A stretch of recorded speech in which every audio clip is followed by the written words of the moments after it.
poisson, vous me le sortez. Conseils et mise en pratique immédiate. Dans ce centre de formation professionnelle, on accompagne les élèves vers l'autonomie. On fait un colombo de cabillaud. Donc on leur a appris donc toutes les techniques et de pochage, de taillage des légumes. Quand on apprend directement à cuisiner, c'est mieux que d'apprendre par exemple dans un livre, ce qui est tout à fait formateur. Mais la technique est plus apprenante en le faisant en direct. Moi, en fait, c'est une reconversion professionnelle. Mais j'ai toujours aimé et j'ai toujours voulu faire de la cuisine. Je me suis orientée ailleurs, dans la comptabilité précisément. Et donc voilà, je suis retournée à mon rêve. Tu regardes la couleur un peu croustillante comme ça, et puis tu l'enlèves. Certains sont en reconversion professionnelle, d'autres sortent tout juste du lycée. C'est le cas de Lisana.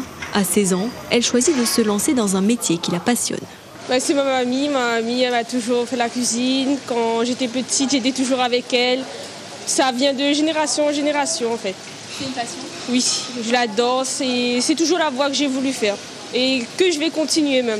Parfois, on dit que c'est un métier où on a des horaires un peu contraignants et tout, mais non.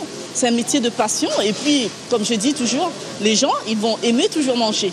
En moyenne, le Centaure forme 500 jeunes par an.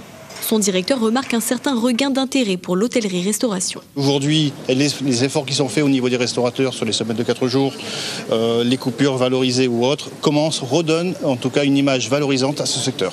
De son côté, la Chambre de commerce et d'industrie met en place des stratégies pour aiguiller les jeunes vers les secteurs en demande.